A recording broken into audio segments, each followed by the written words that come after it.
Apa evaluasi KSP untuk Satgas Mafia Tanah?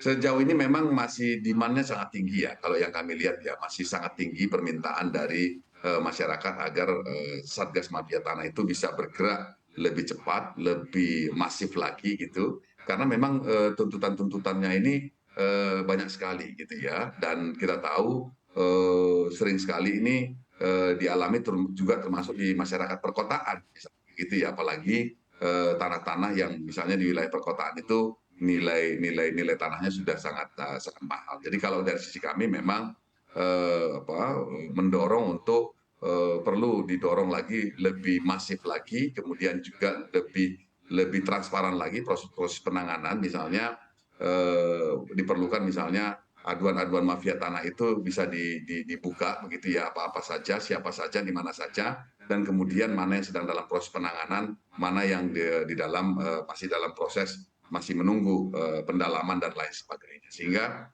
ini juga membantu masyarakat untuk bisa bagaimana secara bersama-sama memonitor proses penanganan mafia tanah ini. Baik, seberapa besar tantangan yang harus dihadapi untuk bisa memberantas mafia tanah ini menurut KSP? Kalau kita melihat tantangan terbesar itu justru sebenarnya tadi ya, dari sisi apa namanya kesiapan sumber daya baik personil maupun orang. Kemudian yang kedua itu berkaitan dengan integritas gitu ya. Integritas dari seluruh petugas-petugas yang ada gitu. Jadi ini juga perlu dilihat karena kami tidak sedikit ya, satu dua menerima bahwa masyarakat merasa ya bahwa institusi yang ada terlibat di dalamnya itu yang menangani justru tidak bersih ya. Oleh sebab itu kami juga sangat menyarankan Pak Menteri, Pak AHY untuk bisa memeriksa ke dalam sejauh mana personil-personil yang ada itu benar-benar cakap dan bersih gitu. Karena kita tahu sering sekali yang diurus ini itu urusan miliar bahkan ratusan miliar ya di dalam satu-satu kasusnya gitu. Sehingga ini sangat banyak sangat mungkin menggoda integritas dari tim yang menangani. Baik, langkah konkret apa yang disiapkan KSP untuk bisa menindak oknum-oknum pemerintahan yang mungkin juga melindungi mafia tanah ini? Kalau dari kami tentu sebenarnya di dalam konteks ini kami di kantor staf presiden sesuai dengan perpres kami di perpres kantor staf presiden itu memang lebih fokus kepada pengawalan program prioritas dan isu-isu strategis ya, sehingga program prioritas dalam hal ini program prioritas Bapak Presiden, dan kita tahu bahwa program prioritas Bapak Presiden itu salah satunya berkaitan di pertanahan, yaitu reforma agraria, dan kemudian dalam proses perjalanannya kami menemukan bahwa isu mafia tanah merupakan salah satu isu yang mencuat. Bagi kami tentu kami akan terus mendorong, termasuk juga memberikan memfasilitasi gitu ya beberapa ke isu-isu dan kasus-kasus yang menurut kami strategik untuk bisa diselesaikan oleh kementerian terkait. Misalnya juga bagaimana kami juga berkoordinasi dengan Kementerian ATR BPN.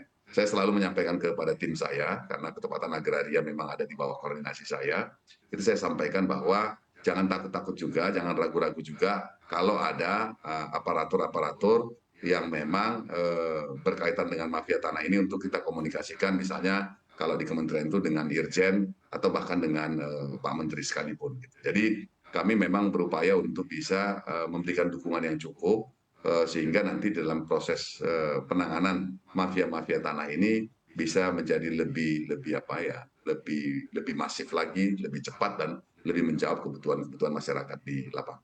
Baik, seperti apa KSP menilai peran teknologi dan juga digitalisasi dalam membantu pemberantasan mafia tanah? Sebenarnya ini sangat penting ya terkait dengan digitalisasi ini, dan kita tahu ATR BPN juga sudah mengembangkan ini, termasuk juga bukan dulu tetapi sejak jilid 1 Pak Presiden mendorong untuk pendaftaran tanah sistematis lengkap itu, di mana sebenarnya digitalisasi itu menjadi sangat penting. Memang di kita sekarang ini di masyarakat itu misalnya dalam konteks sertifikat digital itu belum terlalu percaya masyarakat kita untuk bisa menggunakan sertifikat digital. Tetapi secara bertahap yang kami lihat bahwa pemerintah sedang berupaya untuk secara bertahap bagaimana penerapan sertifikat digital ini supaya aman juga gitu, aman karena akan ada di pemerintah begitu, dan juga ada di masyarakat. Nah, kan sering sekali yang justru masalah-masalah terkait dengan yang kita hadapi dengan mafia tanah ini tidak jarang juga karena memang tadi itu sertifikat di mana dipalsukan atau kemudian sertifikat disalahgunakan dan kemudian terjadi pengambil alihan oleh orang-orang yang dipercaya dan lain sebagainya. Nah, memang digitalisasi itu diharapkan bisa membantu mengurangi itu. Kemudian yang kedua juga membantu untuk mempercepat proses-proses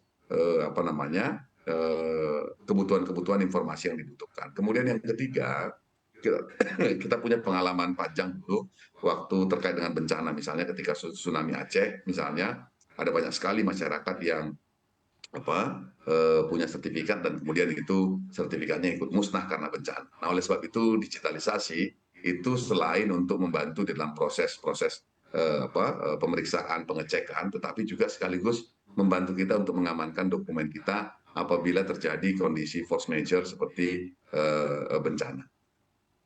Baik, penegakan hukum ini menjadi salah satu peran yang juga penting untuk pemberantasan mafia tanah ini. Lalu integrasi seperti apa yang diperlukan agar bisa tepat sasaran? Nah, terkait dengan ini memang terkait dengan upaya-upaya penegakan hukum, memang kalau kita lihat di dalam konteks pertanahan, permasalahan pertanahan itu sendiri itu adalah bisa ditangani secara perdata begitu ya, sehingga makanya dibuka ruang mediasi gitu ya, ataupun juga penanganan melalui pengadilan. Nah, kemudian ketika bicara mafia tanah tentu ada dimensi pidana di dalamnya, di mana ada mulai dari pemalsuan dan lain sebagainya. Oleh sebab itu peran penegak hukum memang ini penting sekali untuk bisa melakukan pendalaman-pendalaman. Misalnya juga kami sering mendapat laporan misalnya di beberapa tempat surat-surat itu dipalsukan dengan menggunakan kertas-kertas surat yang lama misalnya, gitu ya. Nah, ini kan tentu dibutuhkan juga aparat penegak hukum khususnya kepolisian yang juga punya kemampuan untuk melakukan forensik terkait dengan kertas, kualitas kertas, tinta dan lain sebagainya. Kami pernah punya pengalaman kerjasama dengan ATR BPN terkait dengan di Jawa, saya lupa tapi kalau nggak salah di Jawa Tengah, pengakuan bahwa mereka memiliki surat yang lama dan kita koordinasi dan kemudian juga ada keterlibatan polisi di dalamnya. Sangat cepat ketika dilihat bahwa Pak ini dokumennya tidak sesuai antara tanggal dan usia dari kertasnya gitu ya, sehingga ini dokumen sejak dari awal sudah kita lihat memang sedikit mencurigakan, dan kalau kita lihat dari forensik ini sehingga memungkinkan kita menemukan sebenarnya usia dokumen dan kemudian juga tanggal dikeluarkan dan lain sebagainya. Nah, tentu ini semua ada fasilitas ada di kepolisian. Oleh sebab itu, selain kemampuan untuk melakukan penyidikan terkait dengan tindak pidananya, juga dukungan-dukungan untuk pendalaman-pendalaman. Nah, oleh sebab itu yang saya katakan di dalam konteks memberantas, apalagi sering sekali kita melihat situasi di mana asli tapi palsu itu ya, gitu ya, terlihat terlihat seperti sangat legal, terpenuhi semua, tetapi sebenarnya ada banyak permainan di dalam itu. Ini dibutuhkan upaya-upaya yang cukup holistik gitu ya, bagaimana ini bisa didalami, kemudian juga dilihat apakah ada dimensi pidananya atau hanya berkaitan dengan administrasi keperdataan. Baik.